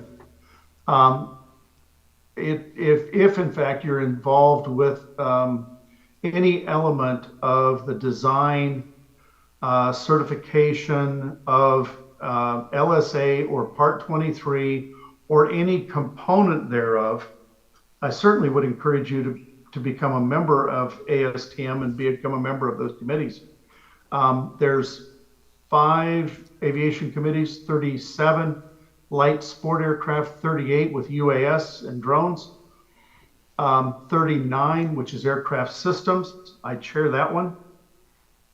44, which is the Part 23 normal category aircraft, and F-46, which is aviation personnel. So you've been adjacent to us for quite some time, almost like ISO 9001 organizations or SAE. Quiet, but a large presence nonetheless. Yeah, and I'm sorry, when it comes off the microphone, it's a bit garbled. Jim, can you repeat that? You've been adjacent to us for quite some time, and I think 99% of my fellow flyers never really have an awareness of what ASTM does, a peripheral awareness of ISO 9001 organizations and SAE, but ASTM, I think, is probably the least known among my circle, and that includes people that are astronauts. We rarely hear, I've never heard the word ASTM leave the mouth of another person, except for maybe in this room. Yeah, I think it's just when the Small Airplane Directorate back in 2004 had gone out to the consensus bodies with an RFP, and ASTM stood up the first of the aviation committees. I think that's where all of a sudden general aviation in particular kind of got thrown into the ASTM committee or ASTM environment. And then with aircraft, actually F-39 was aircraft wiring systems originally, aging aircraft wiring out of the TWA 800. Since has been revised to overall systems. That's where the AOA standard comes in. It comes out of F-39. But then when the FAA, through the rulemaking committees, determined that Part 23 was too convoluted and we really didn't have a good safety continuum, they had gone out for RFP, and again ASTM stepped forward. So in Part 23 aircraft, you see ASTM a lot. You don't see it a lot in the other 3 categories. Quick follow-up question then. That relationship between ASTM and aviation, us here in the room, and FAA, are there any things that we need to be aware of as there's feedback generated on the rollout of MOSAIC? What do we see ahead? Jim, Rick, Madison especially, what do we see ahead, and what do we need to be aware of and paying attention to in that relationship as this goes forward? So F-37 is currently very active in building the new standards for the LSA 2.0.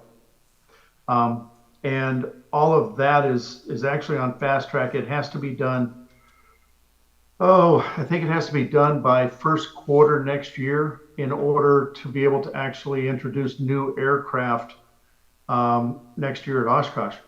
And so they're on a fast track to get those standards together.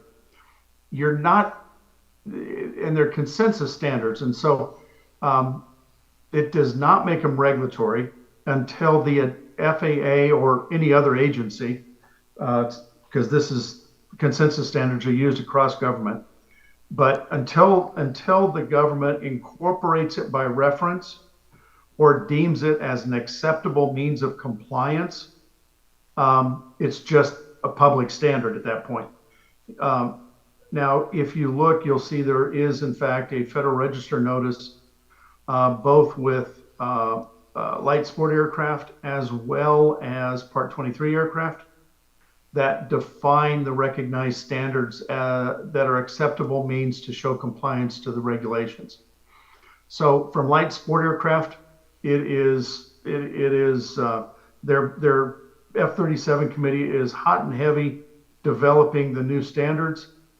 Their intent is to have the day VFR particularly wrapped up first, and then night capabilities will be added to it, and then all, float and rotor and everything goes with it.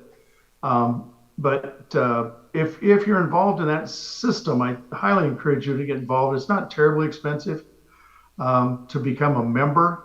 And if you're involved in the manufacturing of these and you want access to the standards, as a member, you automatically have access to whatever standards you're looking for. Generally, most people in aviation sign up for the aviation standards, the volume that contains all the aviation standards, and it's pretty simple that way. All righty. Anybody else have any questions? We do have a couple of folks that are going to have to leave from our panel here pretty quick, but we've got 20 minutes left of the allotted time. Go ahead, sir. I have a question about maintenance. And like Rainbow Aviation has the course where you can do the 15 days, and then you can do condition inspections on SLSAs. Now, has that been expanded so that they can do condition inspections on amateur built, experimental amateur built? It has. Okay. It sounds like a Madison question. Madison, can you take that?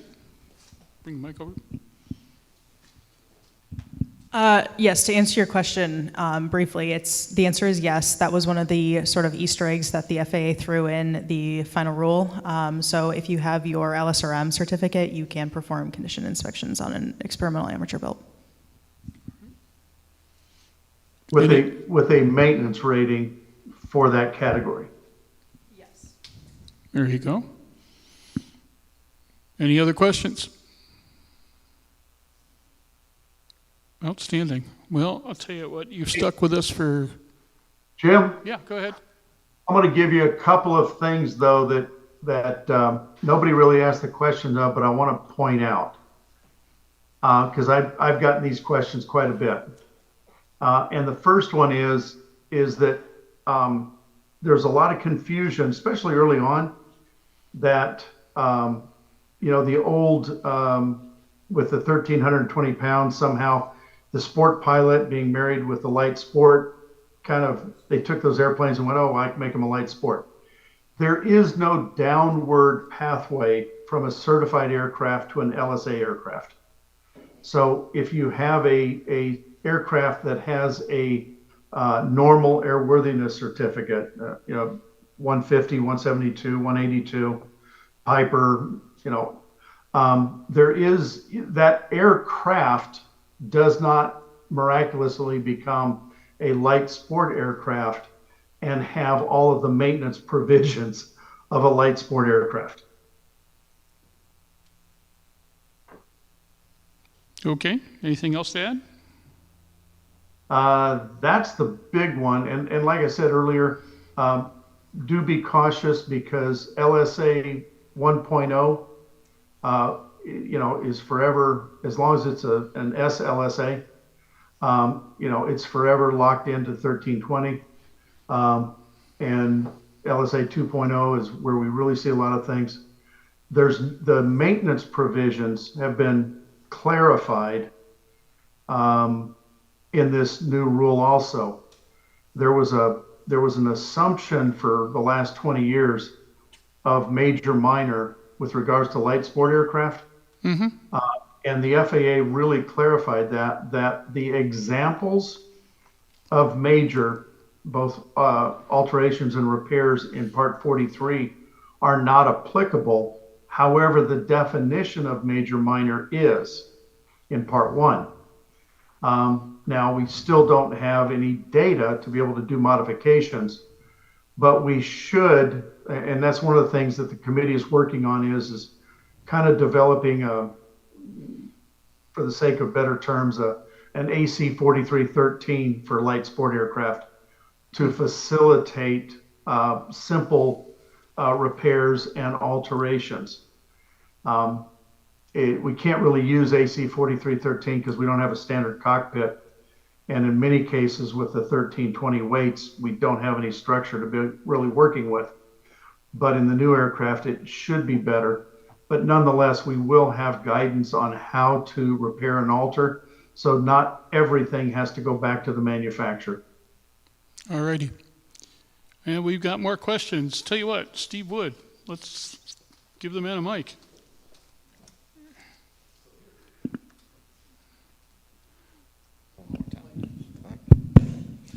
Rick, you just touched on something that I want to be sure that I understand. Well, a couple of things. In the instance of LSA 1.0 and LSA 2.0, a statement was made that 1.0 wouldn't meet 2.0. Is that universally true, or does it simply mean that 1.0 may or may not meet 2.0? Understand my question? This is coming from a guy that just did 1.0. Okay, we wrapped it up in the last 8 to 9 months.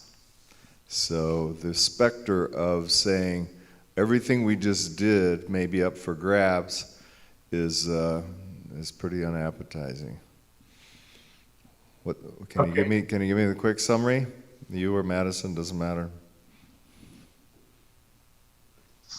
So with regards to the aircraft that were produced and self-certified to the standards of LSA 1.0 will forever be LSA 1.0 and all of the criteria that goes with it. Thank heaven I'll sleep easier tonight.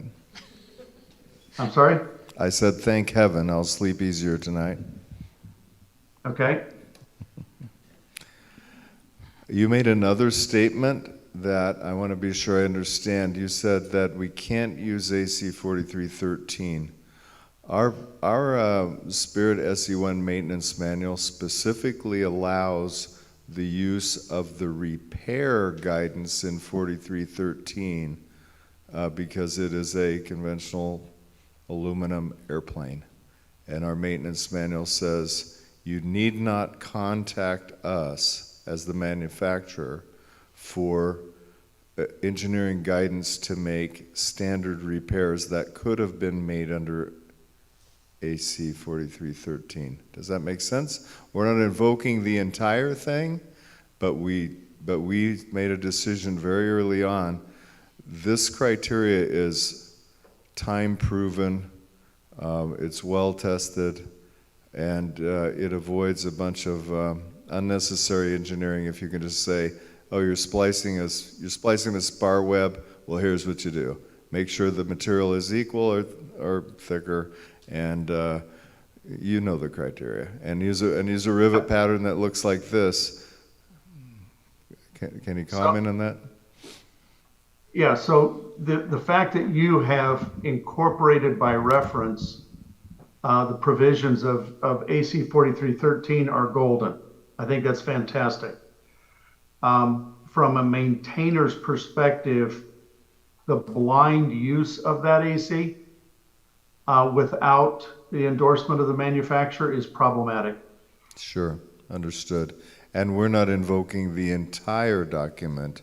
We're very specific that the section that applies to repair of metallic structures, that's the one we want. Because frankly, we don't want to handle the call from the guy that needs to do a two-bit, conventional repair to an aluminum structure. We want him to be able to go do it confidently, following very proven and time-honored criteria.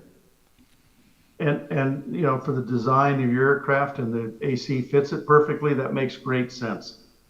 What we don't know is, because of the broad spectrum of LSA 1.0 and with how the manufacturers addressed the 1,320 pounds, the applicability of the AC may or may not be appropriate, and coordinating with the OEM on that becomes real important. So it's just the blind acceptance of it that's really the challenge. Sure. I think I understand the answer, and I appreciate it. Folks, we're down to 10 minutes or less, so questions?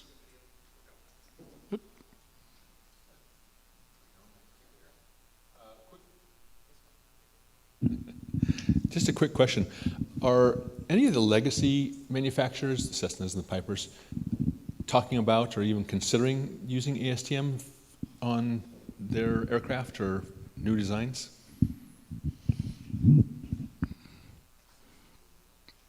I don't know that there's anybody here from a legacy manufacturer who's legally able to answer that question. Yeah. That's true. There you go. Right. Cessna did the Skycatcher. Until they bulldozed them all into a pile. Yeah, my fear, I worked for Cessna, and my only temptation to be drawn back to Wichita from Colorado was when I heard they were going to do an LSA, and the reason I was tempted to go back was because I was afraid they would do it wrong. And if Cessna did it wrong, then who could possibly do it correctly? Okay, they did do it wrong, and more's the pity, frankly. Yeah. But I think the industry got past that. Jim, all new Part 23 all new Part 23 designs. Okay, all 23 designs are in fact using consensus standards. Legacy, anything that's certified before Amendment 64 in Part 23 is using the prescriptive language that the regulations contain. But Amendment 64 took a lot of the means and methods of compliance out of the regulation and the AC and translated that into ASTM standards. So any clean sheet aircraft coming about in the last, when did we do the 23 rewrite? 2000 or 2020, something like that? Any new clean sheet aircraft will be dotted with ASTM standards. Next. I have a question. If you have an aircraft that came in with an SLSA airworthiness certificate, and it was examined by a DAR and switched over to experimental operating as light sport, now with the new regulations, would you be able to put a constant speed prop on that aircraft? You want to take that one? Allowing constant speed with the new... And retracts and the like, if right, that matter. Correct. Yeah. Madison, you want to take that? Or Rick, either two? Actually, that is one of the questions that I had as well. I know that from a SLSA perspective, 1.0 is 1.0 for life. What I don't know is how much the consensus standards carry forward with the 1.0 going into experimental. And Jim, I'm going to have to take an IOU for that if I can. Yeah. And I will find that answer and give it to you, and you can put it up. Well, we're going to mug you at AEA, man, and we'll have a bunch more questions for that. And in between, there's always another Zoom call in your future. God help you. All righty. Any other questions? We've got about 5 minutes to go. I've got one online question for you. Okay, go for it. What about the people who were denied a medical years ago? They still can't fly, as the new law says you can't fly with basic med if you've been denied a medical. What is the best way to overcome this? Sure. So, yes, unfortunately, if you have been denied a medical, you won't be able to pursue a sport pilot certificate, with the caveat that you can go back and have go through the entire medical certification process again. So it's whatever your last medical was. As long as that hasn't been denied, suspended, or revoked, you can go ahead and do your sport pilot certificate, but I'm assuming that that person just said his most recent one was denied, yeah. Yeah, so if that's the case, unfortunately, you would have to go back and get your medical for that. And then finally, someone did ask to clarify, did you say someone could be, or what'd she say, is that light sport aircraft will exist that a sport pilot cannot fly? And I believe that's been answered pretty well, but just to make sure. Yes, that is correct. There will be a certain number of aircraft after July 22nd or 24th, 2026, that a sport pilot will be ineligible to fly. And it looks like, did you have a question? Yeah.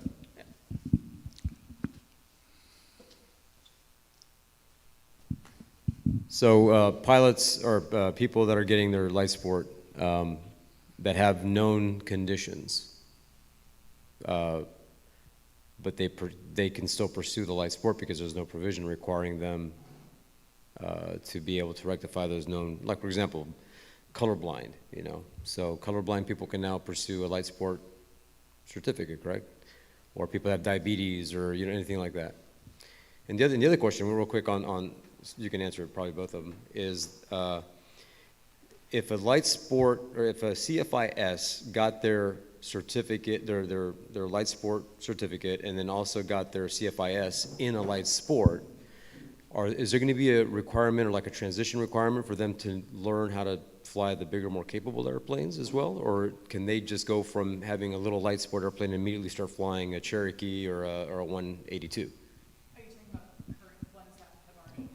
Yeah, so non-PPL light sport CFI. Right, okay. Okay, so to answer the first question, I think that was on color blindness. So that is, any medical condition that. yeah, so same thing applies. If you have had a third class medical and let's say you had a special issuance and you just let that lapse, then you're still more than welcome to go ahead and do your sport pilot certificate. In the case of color blindness, that one is a little bit different because the FAA says you have to have a third class medical to fly at night. I'm saying for light sport, just showing them your driver's license, because you don't have to have a colorblind thing, you don't have to have a driver's license. So you have to meet whatever your driver's license restrictions say. So like let's say on your driver's license, like I wear glasses. It'll say like I have to wear corrective lenses to operate my driver's license. The same thing applies when you go and fly your light sport aircraft. You have to abide by whatever that standard was on your driver's license. Technically speaking, someone who was a pilot and decided not to renew it because they got cancer, they got this, or they got that, they can be light sport pilots. Yes, as long as it hasn't been denied, suspended, or revoked. So, and then your second question was on if non-competent CFISs that are not competent necessarily in the bigger, heavier airplanes, do they need to transition to be able to teach on the bigger airplanes, or is it just carte blanche that any CFIS, regardless of what experience they have with those airplanes, can just start automatically teaching in those what used to be airplanes that they couldn't teach? I mean, yeah, within the category and class limitations that they have, again, as we've mentioned a lot of times, go out and seek that additional training. You're not just going to want to hop into a plane that you're unfamiliar with regardless of what plane it is. You could be going up in a plane, you could be going down in a plane in terms of power and performance and things like that. So that's one of the things that you should be aware of. Same thing, they also can't do anything without the appropriate endorsements. So like, they would have to go and get those endorsements if they didn't have the endorsements to provide those to other students. Madison, I think what he was asking was if you have a CFI sport pilot and you've only flown light sport aircraft, now MOSAIC 2.0 is in effect, can a CFI sport Jump into a 172 and train somebody in a 172? And I'm pretty sure the answer is yes. Yeah, I haven't come across anything in the regulations that says otherwise, but again, it's prudent to go and get that training. Of course, but Yeah. there's always going to be those that aren't. Right. And that backlash would be negative impact on the light sport that we would wait 30, Yeah, I mean, as far as anything that I've come across, there's no regulation stating that. Alrighty, folks. 1 minute to go. Boy, that was scheduling. I can't thank enough the folks who gave of their time, especially late on a Friday afternoon and evening when it's been a long day already. We thank you, Madison, Meredith, Travis, and of course our buddy Rick Perry out in ether space there, as well as the incredibly talented Aero-News team that for some reason or another continues to make me look good while I'm doing nothing of the kind. Nathan Cremesino is our chief videographer, Jim Soik also on video, Zach Hewitt helping with the mic, and we've got a number of our other editorial people. Of course, Gene, the flying machine there in the corner. My wife, Masako, who continually amazes me in keeping this thing rolling. And then, of course, Caitlin Wilson, who is our marketing communication and Uber boss, and all the other folks who help so much to bring all this together. This will be immediately available on our YouTube channel. It'll be available for immediate archive, and you are welcome to distribute as necessary. If there are any other questions in the future, we'll be happy to distribute them among folks out in the appropriate areas. I'm Jim, J-I-M, at aero-news.net, aero-news.net. And I'll be happy to get those to various folks. We even get a chance to call the Puzzle Palace now and then and get through to the boss. And those folks, at least when they're working, have been fairly responsive. Right now, not so much. We thank you for being here. We thank you for being a part of the Affordable Flying Expo. We will be open at 0900 tomorrow. We got a really great day planned. A lot of folks coming in, more airplanes coming, more tech dams, a bunch of others coming in tomorrow. Jamal Larkins is coming with Aviation Start. I think SAFE is supposed to be here tomorrow. A number of other folks. It's going to be a party. On behalf of Aero-News, on behalf of all the folks who put this together, and especially our phenomenal hosts at Sun and Fun, we thank you very much. Wish you a safe evening and even safer flying down the line. All the best. Thank you so much. Thanks, Rick.